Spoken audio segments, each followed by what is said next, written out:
Welcome to Bhavitha Santosh economy app. ఈ app ద్వారా రాబోయే గ్రూప్ 1 to 3 నోటిఫికేషన్స్కి గాను ఎకానమీ లైవ్ క్లాసెస్ కండక్ట్ చేయడం జరుగుతుంది. ఎవరైతే ఎకానమీలో టాప్ స్కోర్ సాధించాలనుకుంటున్నారో ఖచ్చితంగా భవితా సంతోష్ ఎకానమీ యాప్ని పర్చేస్ చేసేయండి.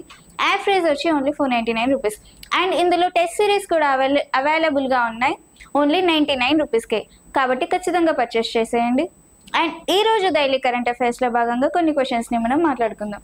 దాంట్లో ఫస్ట్ క్వశ్చన్, 2024 సెప్టెంబర్ 26న భారత ప్రధానిచే ప్రారంభించబడిన 5 సూపర్ కంప్యూటర్లను ఏ నగరాలలో ఏర్పాటు చేశారు? భారత ప్రధానిచే ప్రారంభించబడిన 5 సూపర్ కంప్యూటర్లు ఏ నగరాల్లో ప్రారంభించారంట.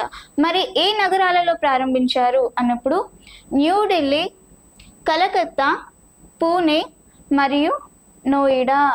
ఈ న్యూఢిల్లీ, కలకత్తా, పూణే మరియు నోయిడా ఈ నగరాలలో ఈ 5 సూపర్ కంప్యూటర్లను ఏర్పాటు చేయడం జరిగింది. ఈ 4 నగరాలలో మరి ఈ 4 నగరాలలో 5 సూపర్ కంప్యూటర్లని ఏర్పాటు చేశారు.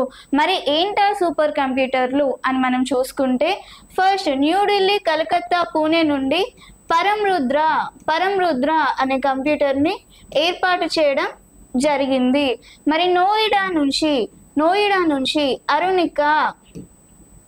అరుణిక అనే కంప్యూటర్ని ఏర్పాటు చేశారు. మరి పూణే నుండి పరంరుద్రతో పాటు ఆర్కా అని మరి ఒక కంప్యూటర్ని తయారు చేయడం జరిగింది. న్యూఢిల్లీ, కలకత్తా, పూణే, నోయిడా నుంచి ఈ 4 నగరాల నుంచి 5 సూపర్ కంప్యూటర్లని తయారు చేయడం జరిగింది. దీంట్లో ఓన్లీ పూణే నుంచి పరంరుద్ర మరియు ఆర్కా అనే 2 సూపర్ కంప్యూటర్స్ని తయారు చేయడం జరిగింది. మరి ఈ సూపర్ కంప్యూటర్స్ని ఏ మెజర్మెంట్స్తో కొలుస్తారు అంటే క్యూబిట్స్తో కొలుస్తాం.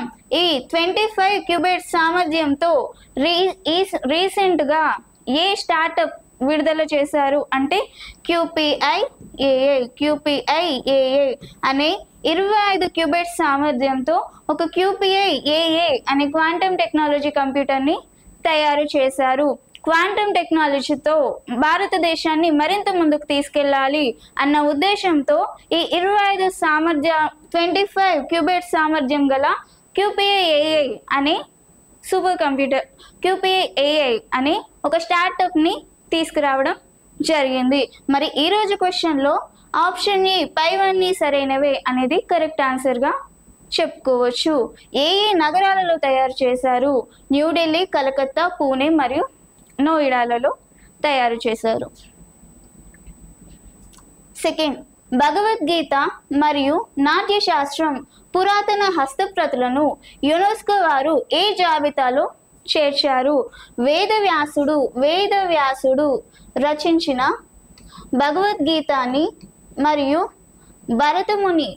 భరతముని రచించిన నాట్యశాస్త్రానికి ఏ గుర్తింపు తీసుకొచ్చారు అంటే యునెస్కో వారు ఒక జాబితాలో చేర్చడం జరిగింది. యునెస్కో వారికి 18th ఏప్రిల్ ప్రతి ఏడాది 18th ఏప్రిల్న వరల్డ్ హెరిటేజ్ డే సందర్భంగా ఒక యునెస్కోని గుర్తించడం జరుగుతుంది. వరల్డ్ హెరిటేజ్ డే సందర్భంగా ఈ భగవద్గీత మరియు నాట్యశాస్త్రానికి గాను ఒక యునెస్కో వారి జాబితాలో చేర్చడం జరుగుతుంది. సో ఎప్పుడు చేర్చారు అంటే 18th ఏప్రిల్లో చేర్చడం జరిగింది. వరల్డ్ హెరిటేజ్ డే, యునెస్కో వారి వరల్డ్ హెరిటేజ్ డే సందర్భంగా చేర్చడం జరిగింది. మరి యునెస్కో వారి ఏ జాబితాలో దీన్ని చేర్చారు అంటే memory of the world register అనే జాబితాలో చేర్చడం జరిగింది. దేనిని? భగవద్గీత మరియు నాట్యశాస్త్రాన్ని యునెస్కో వారి ఏ జాబితాలో చేర్చారు అంటే memory of the world register అనే జాబితాలో చేర్చడం జరిగింది. మరి మెమొరీ ఆఫ్ ది వరల్డ్ రిజిస్టర్ని ఎప్పుడు ఏర్పాటు చేశారు అంటే 1999లో 1992లో ఏర్పాటు చేశారు. Memory of the world register 1992లో ఏర్పాటు చేయడం జరిగింది. మరి భగవద్గీతని, నాట్య శాస్త్రాన్ని యునెస్కో వారు ఈ మెమరీ ఆఫ్ ది వరల్డ్ రిజిస్టర్లో చేర్చడానికి కారణమైన అంశం ఏంటి అని చూసుకుంటే, ఈ భగవద్గీత అనేది ఒక హస్తప్రతులు అనేది చేతితో లిఖించిన గ్రంథాలు అని చెప్పుకోవచ్చు. భగవద్గీత అనే హస్తప్రతులు చేతితో లిఖించిన గ్రంథాలకి, మరియు నాట్య శాస్త్రం అంటే ఒక ప్రత్యేక పుస్తకం. ఈ ప్రత్యేక పుస్తకాన్ని చేతితో లిఖించిన గ్రంథాలకి ప్రజలకి అవగాహన కలగాలి, ప్రజల ముందుకు తీసుకెళ్ళాలి అన్న ఉద్దేశంతో వీటికి యునెస్కో వారు ప్రత్యేకంగా ఒక జాబితాలో చేర్చారు. Memory of the world register అనే జాబితాలో చేర్చడం జరిగింది. థర్డ్ క్వశ్చన్, 25-26 పిచ్ రేటింగ్స్ అంచనా ప్రకారం భారత వృద్ధి రేటు ఎంతగా ఉంటుందని అంచనా వేశారు. 2025-26 పిచ్ రేటింగ్స్ అంటే ఇది అమెరికాకు చెందిన రేటింగ్స్ ఏజెన్సీ అని చెప్పొచ్చు. మరి 25-26 అంచనా ప్రకారం అంటే 2025 ఏప్రిల్ 1 నుంచి 26 మార్చ్ 31 వరకు ఈ ఫైనాన్షియల్ ఇయర్లో మనకి భారత్ యొక్క వృద్ధి రేటు ఎంతగా ఉంటుందని అంచనా వేసింది. అంటే రీసెంట్గా మొన్న ఏప్రిల్ 1కి మన ఆర్థిక సంవత్సరం ఎప్పుడైతే స్టార్ట్ అవుతుందో ఆ ఆర్థిక సంవత్సరం నుంచి వచ్చే 26 మార్చ్ 31 వరకు భారత వృద్ధి రేటు ఎంతగా ఉంటుందని అంచనా వేసింది. అంటే 6.4%గా ఉంటుందని అంచనా వేయడం జరిగింది. 6.4% అంటే 2024 అంటే గత ఏడాదికి సంబంధించి ఇప్పుడు 25-26 ఈ ఫైనాన్షియల్ ఇయర్లో 6.4%గా ఉంటుందని అంచనా వేసింది. మరి గత ఏడాది 2024-25 ఆర్థిక సంవత్సరంలో మరి భారత్ యొక్క వృద్ధి రేటు ఎంతగా ఉంటుందని అంచనా వేసింది అంటే 6.2%గా, గత ఏడాది 6.2%గా ఉంటుందని ఇది అంచనా వేయడం జరిగింది. ఏది పిచ్ రేటింగ్స్ వారు గత సంవత్సరం 6.2%గా ఉంటుందని అంచనా వేశారు. మరి రాబోయే సంవత్సరానికి వచ్చే ఆర్థిక సంవత్సరం ఎప్పుడు 2026 ఏప్రిల్ 1 నుంచి 2027 మార్చ్ 31 వరకు 27 మార్చ్ 31 అంటే 26 ఏప్రిల్ 1 నుంచి మార్చ్ 31 వరకు 27 మార్చ్ 31 వరకు వచ్చే ఫైనాన్షియల్ ఇయర్లో మనకి వృద్ధి రేటు ఎంతగా ఉంటుందని అంచనా వేసింది పిచ్ రేటింగ్స్ వారు అంటే 6.3%గా ఉంటుందని అంచనా వేయడం జరిగింది. ఈ సంవత్సరానికి గాను 6.4%గా ఉంటుందని అంచనా వేసింది. ఎప్పుడు 25-26లో 6.4 అని అంచనా వేసింది, 26-27లో 6.3 అని అంచనా వేసింది, 24-25లో 6.2%గా ఉంటుందని అంచనా వేయడం జరిగింది. ఫోర్త్ క్వశ్చన్, భారత మసాలాల పరిశోధన సంస్థ వారు ఇటీవల ఏ రకపు పసుపు వంగడాలను విడుదల చేశారు? భారత మసాలా పరిశోధన సంస్థ Indian institute of spice research వారు ఏ రకపు పసుపు వంగడాలను విడుదల చేశారు అంటే ఐఏఎస్ఆర్ సూర్య అనే కొత్త రకపు పసుపు వంగడాలను విడుదల చేశారు. మరి దేనికోసం విడుదల చేశారు అంటే మసాలా తయారీ కోసం మరియు పౌడర్ ఫ్యాక్టరీల అవసరాల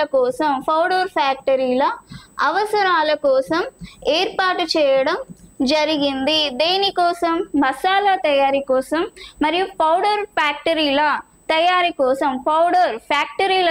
కోసం ఏర్పాటు చేయడం జరిగింది. మరి ఈ రకపు పసుపు వంగడాల ద్వారా దేశీయంగా మరియు అంతర్జాతీయంగా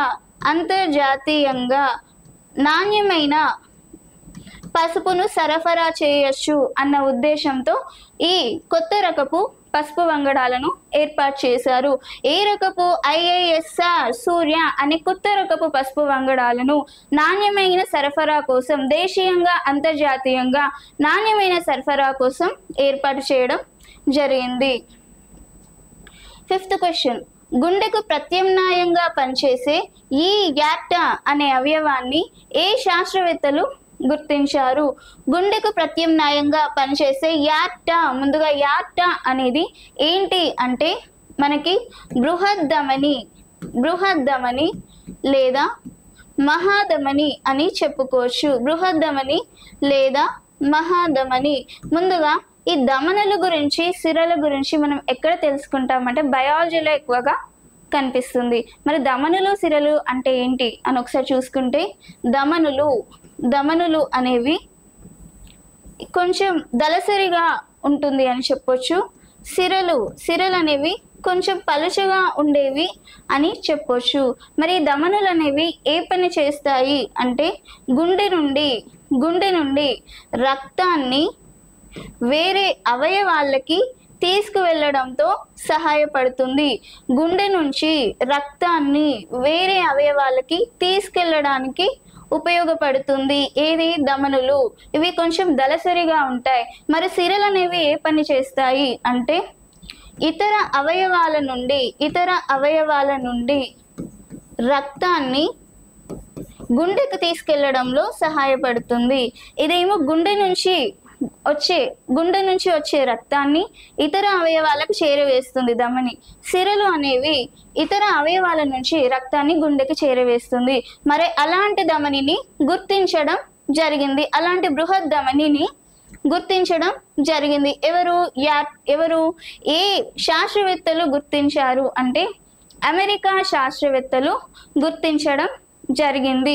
ఏ శాస్త్రవేత్తలు గుర్తించారు యాక్టా, బృహద్దమని లేదా మహాధమనిని అంటే అమెరికా శాస్త్రవేత్తలు గుర్తించడం జరిగింది. మరి దీనికి సంబంధించి ఈ యాక్టా అనేది దేనికి పనిచేస్తుంది అంటే మనకి హృదయ సంబంధిత ఒత్తిడి ఉన్నప్పుడు, హృదయానికి సంబంధించిన ఒత్తిడికి గురి అయినప్పుడు దీన్ని తగ్గించడంలో ఇది ఉపయోగపడుతుంది అని చెప్పడం జరిగింది. హృదయ సంబంధిత ఒత్తిడికి తగ్గించడానికి ఇది ఉపయోగపడుతుంది అని చెప్పి ఈ శాస్త్రవేత్తలు, ఏ శాస్త్రవేత్తలు? అమెరికా శాస్త్రవేత్తలు చెప్పడం జరిగింది. మరి దీన్ని ఏ శాస్త్రవేత్తలు గుర్తించారు? అమెరికా శాస్త్రవేత్తలు. దక్షిణ ధ్రువ సమీపంలోని మహాసముద్రంలో నివసిస్తూ చిరకాలంగా అరుదుగా కనిపించే జీవిగా గుర్తించబడింది ఏది అంటే కొలాసల్ స్క్విడ్ అనేది దక్షిణ ధ్రువ సమీపంలోని మహాసముద్రంలో నివసిస్తుంది. ఇది మహాసముద్రంలో లోతుగా ఉండే ఏరియాస్లో కనిపించడం జరుగుతుంది. అంటే లోతుగా ఉండే ఏరియాస్ మినిమం 600 మీటర్స్ లోతులో ఇది ఉంటుంది. అండ్ మనకి ఇది నగరాలలో అంటే మనకి జనరల్గా కనిపించదు, లోపల కూడా అంటే ఇది అరుదుగా కనిపిస్తుంది. నార్మల్గా అయితే కంటికి కనిపించదు అని చెప్పొచ్చు. మరి దీనిని ఇటీవల ఒక వీడియోలో చిత్రీకరించడం జరిగింది. ఇది చిరకాలంగా అరుదుగా కనిపించే జీవి అని చెప్పుకోవచ్చు. సముద్రం లోపల అడుగు భాగాన కనిపించే జీవి కొలాసల్ స్క్విడ్ అని చెప్పొచ్చు. 7th క్వశ్చన్, ఉత్తరప్రదేశ్ రాష్ట్రంలోని గాజీపూర్ జిల్లా క్యాంపస్ చావని గ్రామ ప్రజలు ఏ నదిపై వంతెన నిర్మాణాన్ని స్వయంగా ప్రారంభించారు అంటే ఇక్కడ ఏ నదిపై వంతెన నిర్మాణం? వీరు ప్రభుత్వం చేసే చర్య కోసం చూసి నిరాశకు గురై అంటే ప్రభుత్వం వంతెన నిర్మిస్తుందేమో అని చూసి నిరాశకు గురై ఏం చేశారు అంటే వారికి వారే స్వయంగా వంతెనను నిర్మించుకోవాలని పూనుకోవడం జరిగింది. అంటే ఆ ఏరియాస్లో ఉన్న ప్రజలు ఎవరైతే ఉన్నారో వారి దగ్గర ఉన్న నగదును జమ చేసుకొని నగదుతో పాటు సిమెంట్, కాంక్రీట్ వంటి వస్తువులను కూడా దగ్గర పెట్టుకొని వారికి వారే స్వయంగా ఈ నిర్మాణాన్ని ప్రారంభించారు. ఏ నదిపై ప్రారంభించారు అంటే మగై నదిపై ప్రారంభించడం జరిగింది. ఎన్ని అడుగుల ఎత్తుతో అంటే 105 అడుగుల ఎత్తుతో ఈ నిర్మాణాన్ని చేయబోతున్నారు. మరి దీనికి మాజీ లేదా రిటైర్డ్ ఇంజనీర్ అయిన రవీందర్ యాదవ్, రిటైర్డ్ ఇంజనీర్ రవీందర్ యాదవ్ గారు 10 లక్షల విరాళాన్ని ఇవ్వడం జరిగింది. 10 లక్షల విరాళాన్ని ఇవ్వడం జరిగింది. దేనికి? ఈ మగై నదిపై నిర్మించబోయే వంతెనకి గాను రిటైర్డ్ ఇంజనీర్ రవీందర్ యాదవ్ గారు 10 లక్షల విరాళాన్ని ఇవ్వడం జరిగింది అని చెప్పుకోవచ్చు. ఎన్ని అడుగుల ఎత్తుతో ప్రారంభించబోతున్నారు? 105 అడుగులతో. 8. బనారసి షెహనాయ్కు మరియు బనారసి తబలకు ఏ గుర్తింపు లభించింది? ఈ బనారసి షెహనాయ్ మరియు బనారసి తబలా అనేది వారణాసికి చెందిన సాంస్కృతిక కళకి సంబంధించిన మృదంగాలు అని చెప్పొచ్చు. వారణాసికి చెందిన వాయిద్యాలు అని కూడా చెప్పొచ్చు. వాయిద్యాలు. మరి వీటికి ఏ గుర్తింపు లభించింది అన్నప్పుడు భౌగోళిక గుర్తింపు లభించింది. భౌగోళిక గుర్తింపు అంటే ఏంటి అంటే GI, జియోగ్రఫికల్ ఇండికేషన్, వస్తువుని బట్టి ప్రాంతాన్ని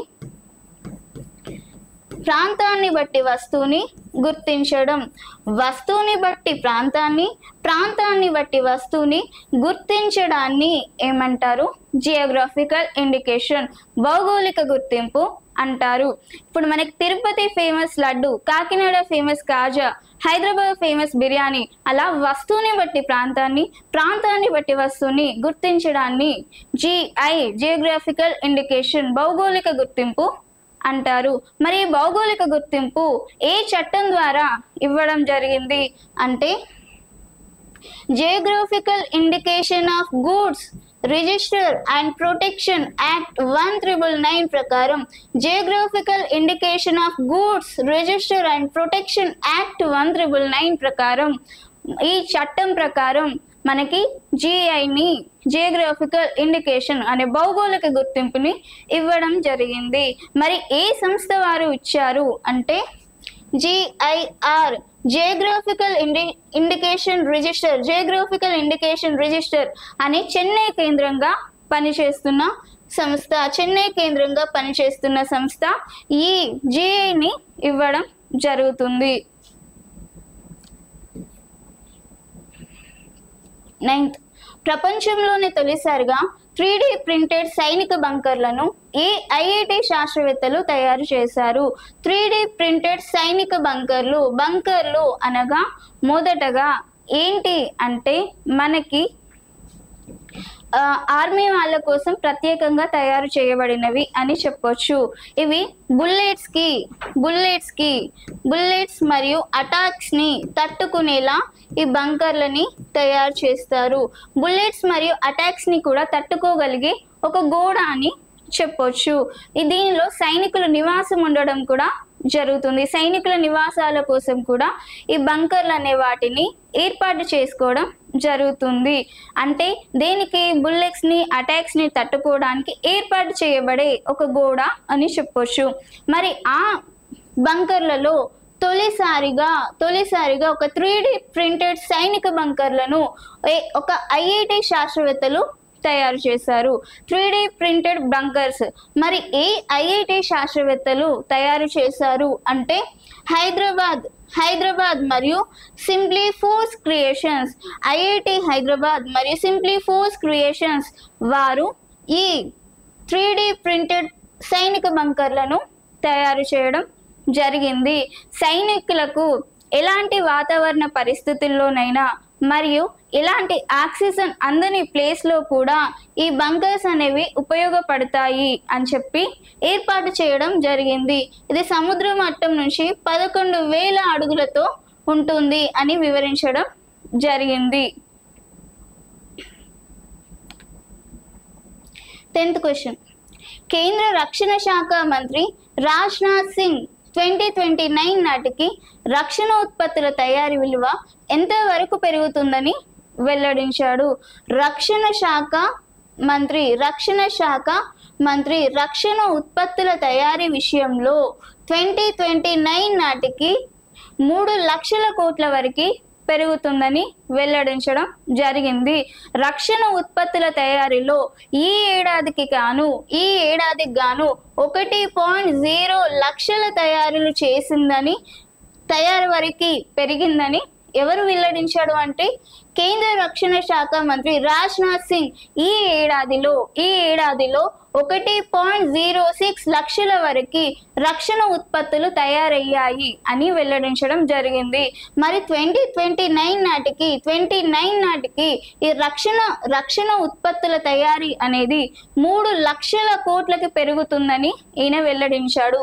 అంటే ఈ సంవత్సరం 1.0 లక్షల నుంచి 3 లక్షల కోట్ల వరకు పెరుగుతుంది అంటే ఈయన ఉద్దేశంలో మనకి ఎగుమతులు ఏవైతే ఉన్నాయో ఎగుమతులు అనేవి పెరుగుతున్నాయని, దిగుమతులు అనేవి తగ్గుతున్నాయని వెల్లడించడం జరుగుతుంది. అంటే మనకి భారతదేశంలో ఎగుమతులు అనేవి పెరుగుతున్నాయి, దిగుమతులు అనేవి తగ్గుతున్నాయి అని వెల్లడిస్తున్నాడు. అంటే మనకి ఎగుమతులు పెరుగుతున్నాయి అంటే ఉద్దేశం ఏంటి? ఎగుమతులు పెరుగుతున్నాయి అంటే మనకు సంపాదన పెరుగుతుంది అని అర్థం. మరి దిగుమతులు తగ్గుతున్నాయి అంటే ఖర్చు అనేది తగ్గుతుంది అని చెప్పుకోవచ్చు. ఎగుమతులు పెరుగుతున్నాయి, సంపద పెరుగుతుంది, ఖర్చు తగ్గుతుంది అంటే ఎకానమీ అనేది డెవలప్ అవుతుంది అని సూచన అని కూడా చెప్పుకోవచ్చు అని వివరించడం జరిగింది. ఒక ఆర్థిక వ్యవస్థ అనేది ఎప్పుడు అభివృద్ధి చెందుతుంది అంటే మనకి ఎగుమతులు అనేవి ఎక్కువగా ఉండి దిగుమతులు అనేవి తక్కువగా ఉండడం ద్వారా ఆర్థిక వ్యవస్థ అనేది వృద్ధిలోకి రావడం జరుగుతుంది.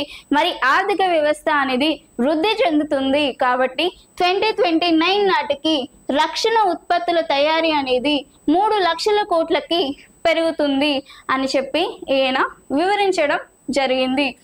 అండ్ నా క్లాస్ మీకు నచ్చింటే ఖచ్చితంగా వీడియోని లైక్ చేయండి, వీలైనంత మందికి షేర్ చేయండి అండ్ ఖచ్చితంగా ఛానల్ని సబ్స్క్రైబ్ చేయండి. Thank you.